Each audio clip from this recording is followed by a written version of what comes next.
Welcome to another edition of Behind the Sawdust, where we give you the latest in woodworking news, tips, and tools. This episode is sponsored by mpowertools.com, by mywoodcutters.com, by Clearview Cyclones, and by Joburg's Workbenches.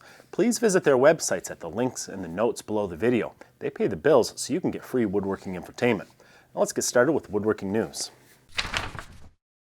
The May issue of Stumpy Nubs Woodworking Journal will be available in a couple of days, and it includes several new project videos, including a cabinet-mounted knife block, a candle lantern, a mustache mic scroll saw video, a complete guide to hand-cutting dovetails, and a whole lot more. Subscriptions to the digital magazine are free at stumpynubs.com. Woodworking can keep you young. That's what Marvin Wertel of Wilmette, Illinois says. And who can argue with a 97-year-old man that still spends up to 7 hours a day in his garage workshop? Marvin was recently featured on his local news broadcast, where he shared what he believes to be the secrets to longevity. Here's a hint. Get off your butt and do something, preferably in a woodworking shop. Registration is now open for Woodworking in America 2016.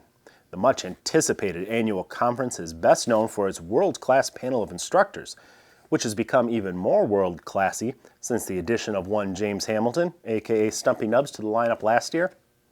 If you attended that 2015 show, you were treated to some of the best woodworking infotainment to hit WIA in its long, storied history.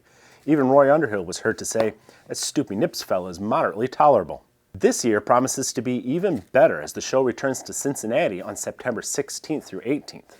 I'll be there again, this time teaching a series of classes on table saws and router tables full of tips and tricks and, of course, innovative jigs. Chris Schwartz will be there teaching whatever it is he teaches. I'm sure it'll be something about benches or tool chests. Roy Underhill promises not to swear into the microphone this year. It'll be a blast. For registration information, visit the link below the video. Festool's hitting the road.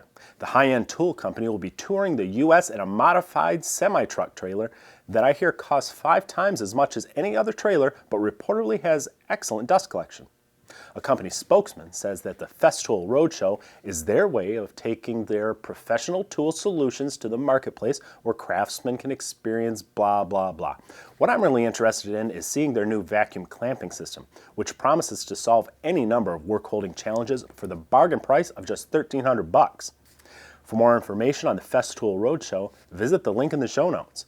For more Festool jokes from a clearly envious woodworker who would buy 2 of every product they have if he could, but can't, so he makes wisecracks instead, well, you've already come to the right place for that. This chair is a can of worms, so says Craftsman-era expert Robert Lang. He was recently asked if he knew of any available plans or shop drawings for this inlaid chair, attributed to early 20th century craftsman Harvey Ellis. But having written extensively on the arts and crafts era, including a book of shop drawings for craftsman furniture, Lang knows that things aren't always as they seem. For one thing, there's no definitive proof that Ellis even made the iconic chair, which appeared in the 1904 issue of Gustav Stickley's The Craftsman magazine. It's even less likely that the chair ever went into production, as inlaid pieces were very difficult to mass produce back then. Lang goes on to comment about the muddy waters that often obscure history and offer some insights that will interest anyone looking to duplicate period furniture. Check out the article at the link in the show notes. Have you ever done something dumb? Me neither, but Megan Fitzpatrick has, and she recently shared a list of the 16 dumbest woodworking mistakes. They include forgetting to compensate for a saw curve, cutting on the wrong side of a line, and allowing her parts to slip out of place during glue-up. These and other gentle reminders can save you a lot of palm plants to the forehead. The list originally appeared in a 2003 Popular Woodworking article, but you can download it for free at the link in the show notes. Want to make a paper hat? Who doesn't? Well, the Lost Art Press blog has you covered with an interesting write-up on head coverings. You see, in the old-timey days, paper hats were far more common than baths. Why wash your hair when you can keep it sparkling clean beneath your own origami? Woodworkers in particular favored a square hat, which could be removed after work, taken to the theater, and for a nickel filled with popcorn for the moving picture show. Of course, none of this is in the blog because I just made it up, but there is a nice folding diagram so you can make your own hat, and that's just good old-timey fun. Are you looking for a way to cut a curve by hand without the frustration that can sometimes result from steering a coping saw? Yoav Lieberman has been experimenting with a flexible Japanese saw. By bending the blade around a template, he finds it fast and easy to cut perfect curves, including arched slots that would otherwise require a router. It's a handy technique that you may want to keep in mind. Don Williams recently found himself with the job of repairing a delicate wood carving that someone had unsuccessfully attempted to fix with globs of yellow glue. Since it was a historic piece, preserving every original fiber of the wood was imperative. So he covered the hardened glue with a 3M product called Safest Stripper. He wrapped it in foil and then let it sit for a month. That's right, a month. Things run a little slower over at the Big White Barn. Anyway, the glue became soft like taffy, and he was able to safely remove it, leaving a clean, undamaged surface to repair properly. Don is a big fan of Safest Stripper, and he'll be writing more about its uses in the shop in the near future, so you'll want to bookmark his blog at the link in the show notes. Should you wipe away wet glue squeeze out immediately, or let it dry enough to scrape away? Many experts say it's a mistake to wipe it up with a wet cloth because you may dilute it, making a bigger mess, or worse yet, it could seep water into the joints and compromise its strength. Chris Schwartz isn't one of those experts, and he's calling baloney. He's recently written an 11-point memo that seeks to wipe away this myth. The bottom line is, wipe away. It's faster and a lot less work. You can read his reasoning in the link below. In the March issue of Stumpy Nubs Woodworking Journal, you'll find a video about the Empower Precision Sharpening System.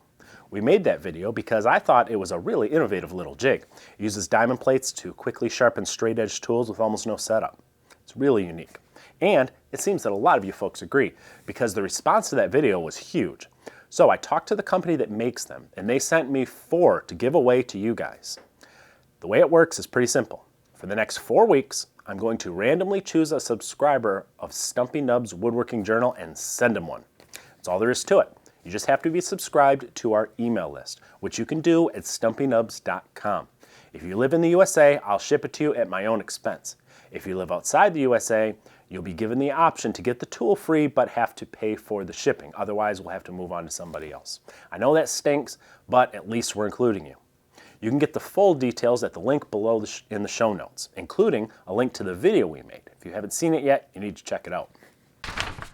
Well, that about wraps things up for this edition of Behind the Sawdust. Be sure to check out the latest issue of Stumpy Nubs Woodworking Journal, full of videos, articles, homemade tools, woodworking tips, tricks, and more. You can subscribe for free at stumpynubs.com. And don't forget to support our sponsors, empowertools.com, mywoodcutters.com, Clearview Cyclones, and Joburg's Workbenches. Because without them, we couldn't do all that we do. By supporting them, you're supporting us, and I can't tell you how much we appreciate it. You should sit back and have yourself a cold one, because you've earned it, my friend.